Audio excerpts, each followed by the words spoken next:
He thought of his mother, Kina, and the warnings she had given him about power corrupting the heart. "What's the price?" he asked warily. The spirit's laughter rippled through the air. "The river requires only your loyalty. Pledge yourself to the deep current, and you will be its master. All it asks in return is that you never waver." Zayn stared into the water. The temptation was overwhelming. He thought of Toby, the villagers, and the prophecy that cast doubt on his role. This was his chance to secure his place, to ensure he was remembered not as a destroyer but as the one who saved Amaji. "I accept," he whispered. As soon as Zayn spoke the words, the river roared to life. The water swirled violently, rising into the air like a towering serpent. From its depths emerged a figure, a tall, shadowy being with eyes that glowed like molten gold. Its form was fluid, constantly shifting, yet its presence was solid and commanding. "Zayn of Amaji," the spirit intoned, its voice resonating like thunder.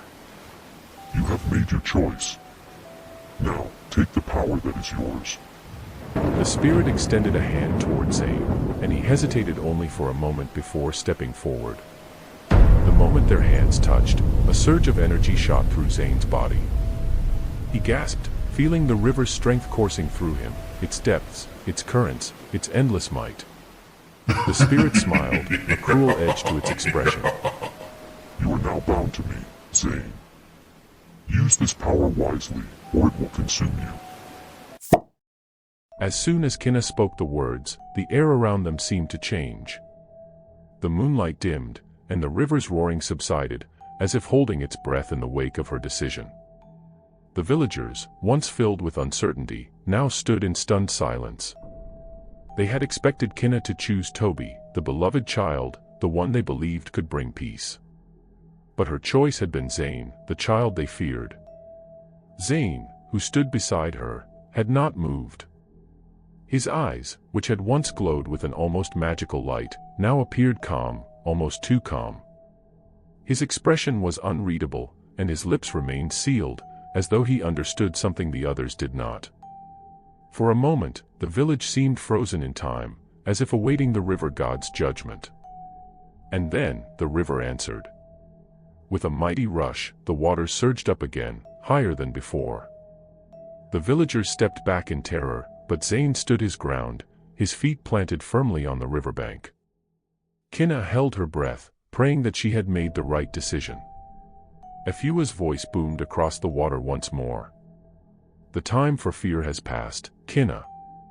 You have chosen the one who will lead you into the future." The river began to calm, the waters gently lapping at the shore. The villagers were still, unsure whether they should cheer or mourn. Had Kina made a choice that would save them, or one that would doom them all?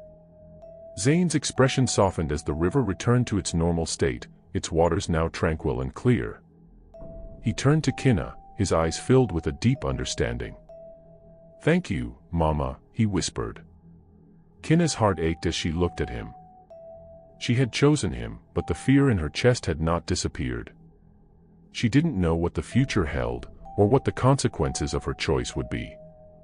All she knew was that she had placed her trust in her son, and in the river. The dawn came slowly, its golden light creeping over the village of Amaji. The villagers had spent the night by the river, watching, waiting, uncertain of what the morning would bring. Some had stayed awake to watch for any sign of divine intervention, others had retreated to their homes, their hearts filled with fear. Kina sat by her hut, her hands folded in her lap as she stared into the distance. The events of the previous night seemed like a dream, a surreal moment in which she had made a choice that would change everything. She had chosen Zayn, but what would become of Toby, the child she had not chosen? She felt a gentle tap on her shoulder, and turned to see Toby standing beside her. His face was pale, but there was no anger in his eyes, only a quiet sadness. "Mama," he said softly, his voice tinged with confusion. "Why did you choose him over me?"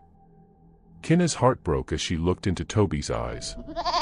"I didn't want to choose between you," she said, her voice trembling.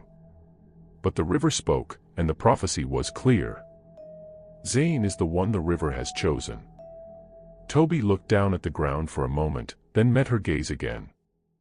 "I'll always love you, Mama," he said quietly. "But I don't know if I'll ever understand why you chose him over me." Kina pulled him into her arms, holding him tight. "You are both my sons. I love you both," she whispered. "And I will protect you both, no matter what."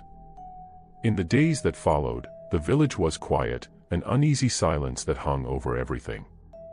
Zayn, though still a child, carried himself with an air of quiet power. The villagers no longer whispered in fear when he passed by, but they did so in awe. It was clear to them that Zayn was different, that the river had chosen him for a reason. But it was Toby, the child who had been left behind, who struggled the most. Toby tried to go about his usual routines, helping the fishermen and playing with the younger children, but something inside him had changed. The love and admiration he had once received from the village now felt like a weight, as if they were offering him pity rather than affection. He could feel the eyes of the villagers upon him, not as a son of the river god, but as someone who had failed to live up to the prophecy. One evening, Toby stood by the river, his hands clenched at his sides. The water shimmered in the fading light of the day, its surface smooth and calm. He could hear the sound of the river singing, as it always did, but it no longer felt like a comforting lullaby. Instead, it felt like a distant, unapproachable force, one that had chosen his brother over him. "I was supposed to be the one," he muttered to himself. "The one who would protect the village. But now, Zayn has taken that place." A voice interrupted his thoughts, soft and familiar. "You are not meant to follow the river, Toby," came a voice behind him. Toby turned to see Zayn, the priestess, standing beside him. Her face was as serene as always, her eyes full of wisdom. "I don't understand," Toby said, his voice filled with frustration. "Why didn't I get the chance? Why was Zayn chosen?" Zayn smiled gently and placed a hand on his shoulder. "The river does not choose based on who is loved more or who is stronger. It chooses the one who has the power to transform. Zayn has that power. But you, Toby, you have something else." "What do you mean?" Toby asked, his brow furrowed. "You have the power to unite," Zayn said, her eyes gleaming. "While Zayn may control the river, it is your heart that can heal the village. You will be the one to bring the people together."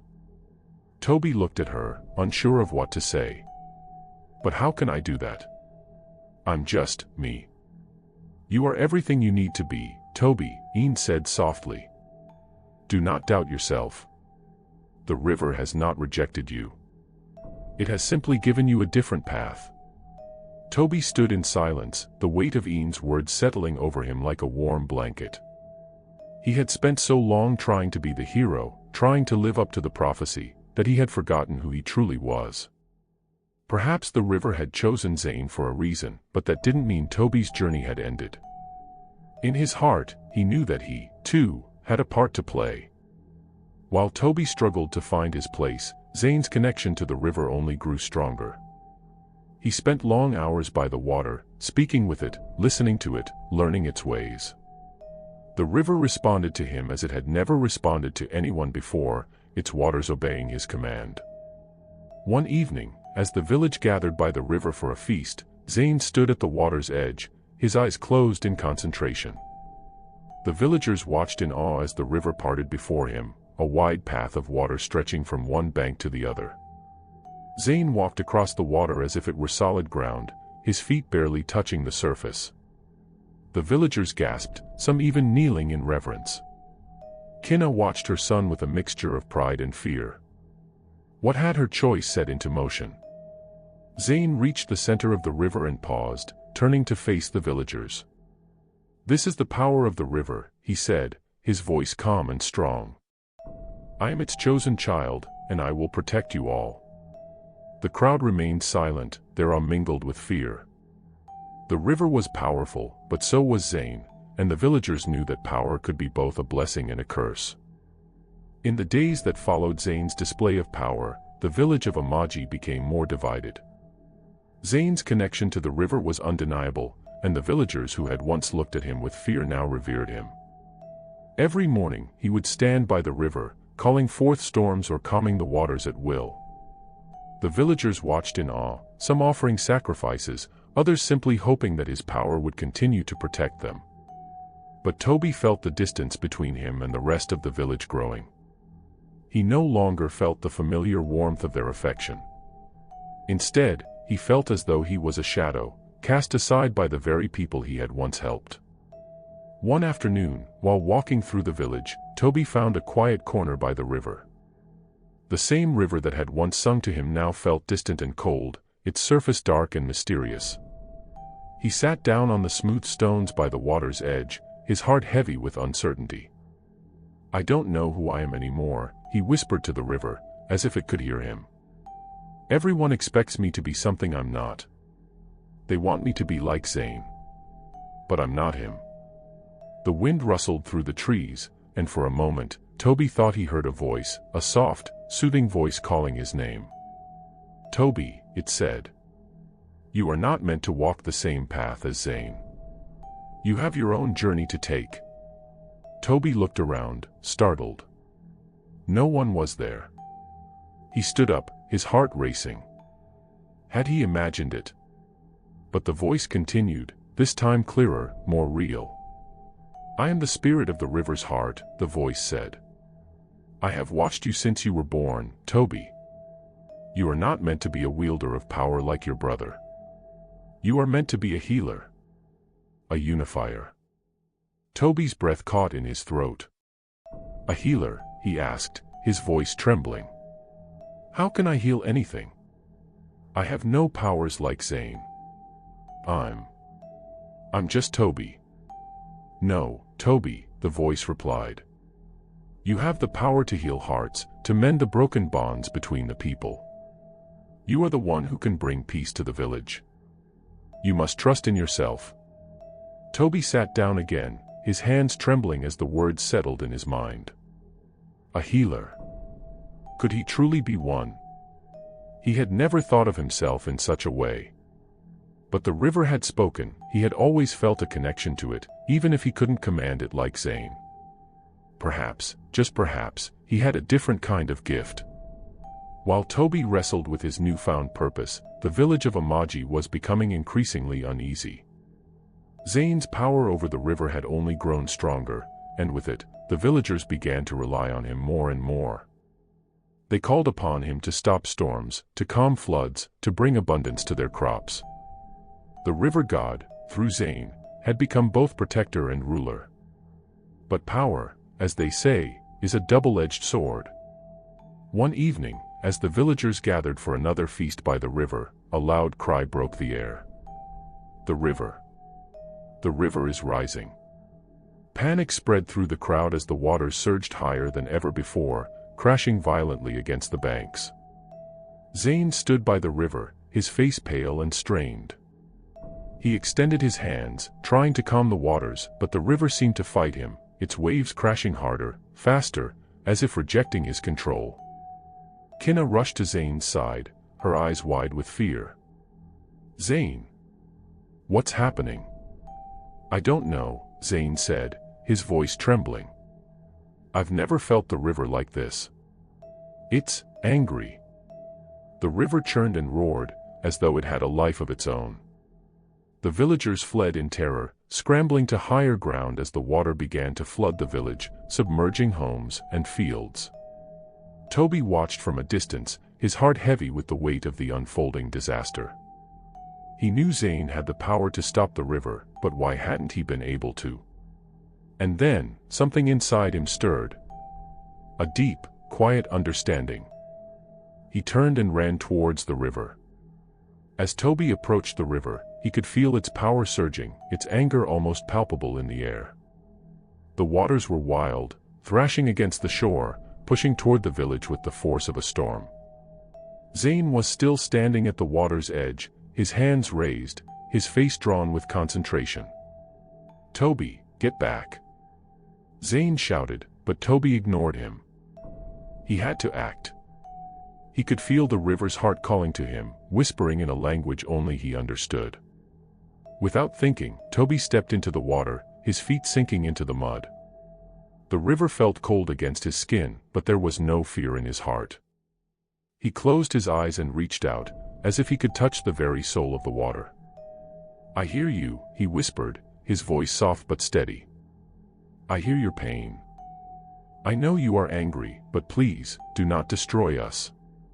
We are one with you, just as you are one with us. Let us heal together." For a long moment, there was nothing. The river seemed to still, its violent movements slowing as if considering Toby's words. And then, something extraordinary happened. The water around him began to calm, the waves retreating as though drawn back by an unseen force. The river settled, its once violent waters now gentle and still, like a deep breath exhaled in relief. Toby opened his eyes and looked around. The flood waters had receded, leaving the village untouched. The villagers, who had been watching from a distance, were now cautiously returning to the river's edge. They stared at Toby in disbelief. Zayn, who had been watching in stunned silence, stepped forward. His eyes were wide, his face pale. "Toby, how did you do that?" Toby smiled, though there was a sadness in his eyes. "I didn't do anything, Zayn. The river didn't want to hurt us. It just needed to be heard." The villagers approached cautiously, murmuring in awe. They had seen the power of Zayn, but they had never seen this. Toby had calmed the river with nothing but his words, his heart, and his understanding. "I didn't choose you for your power, Toby," Kinna said, her voice soft as she walked up to him. "But now I see what you have to offer. You are the one who will guide us through the storms, the one who will heal the rift between us and the river." Toby looked at her, his heart swelling with pride. "I'm ready, Mama," he said, his voice steady. "I will help our people. I will heal what has been broken." The days that followed were a turning point for Amaji.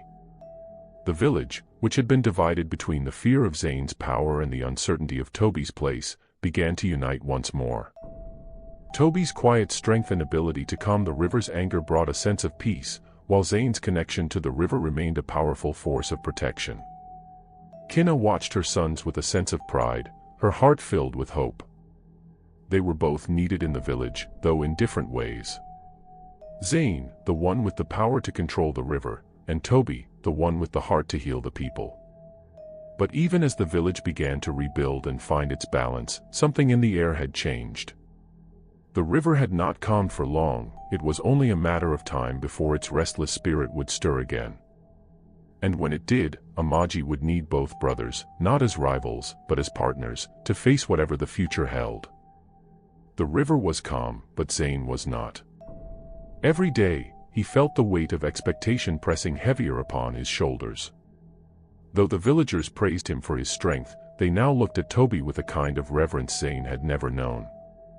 Zayn's power could command storms, yet it was Toby's quiet words that had soothed the raging waters. Late one night, Zayn stood by the river's edge, the moonlight casting his reflection onto the shimmering surface.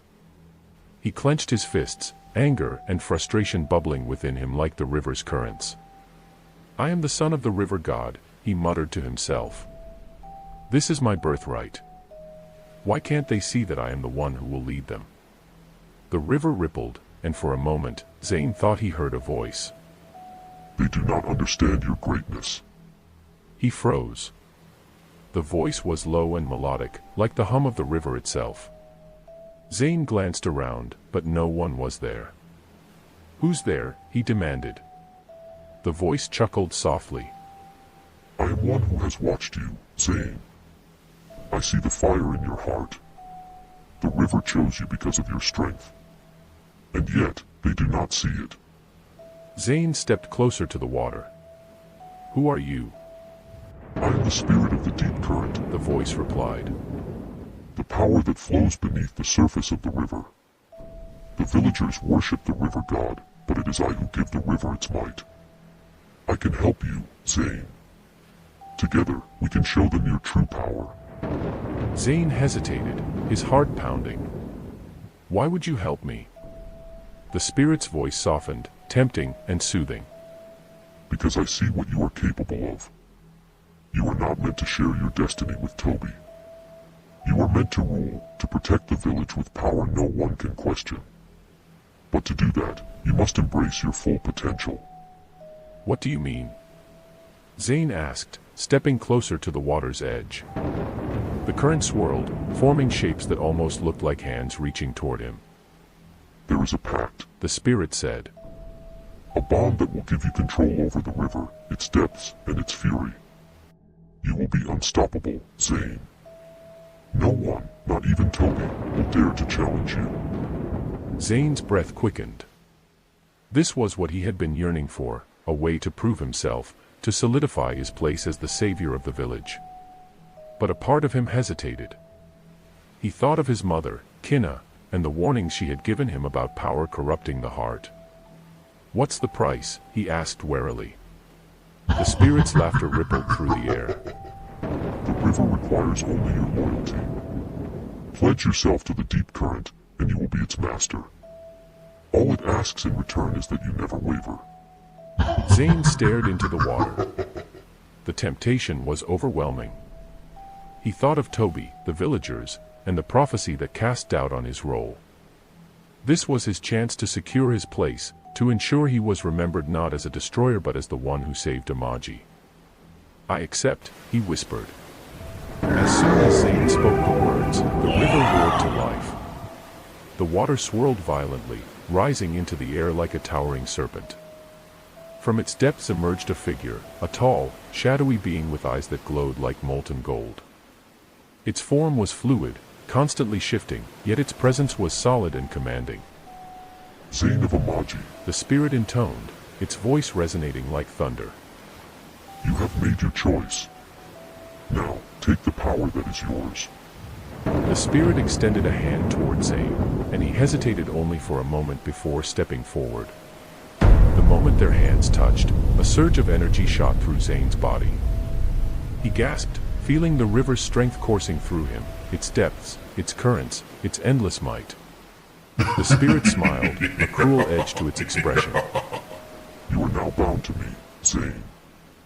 Use this power wisely, or it will consume you.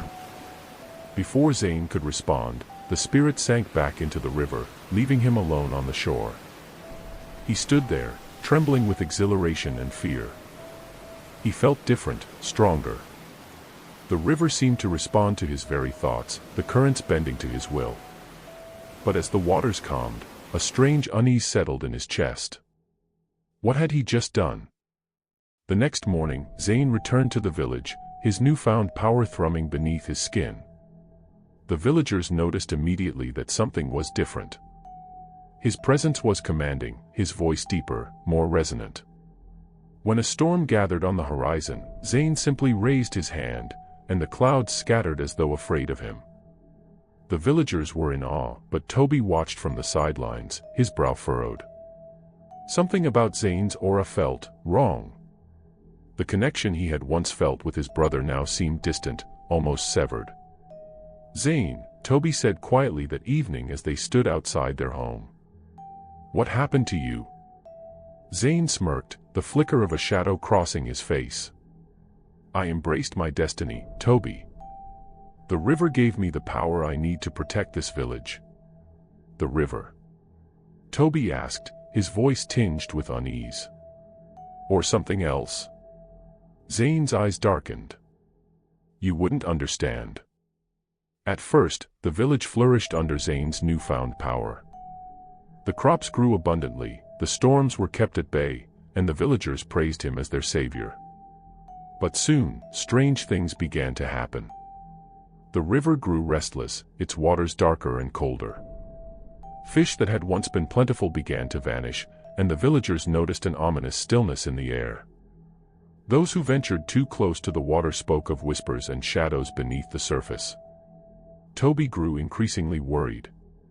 He could sense the river's unease, its currents no longer singing in harmony but thrumming with a chaotic, angry energy. One night, as Toby stood by the river, he heard the voice of the river's heart once more. Your brother has made a grave mistake, it whispered. The deep current is not to be trusted. Its power comes with a cost. What cost? Toby asked, his voice trembling. The destruction of everything you hold dear.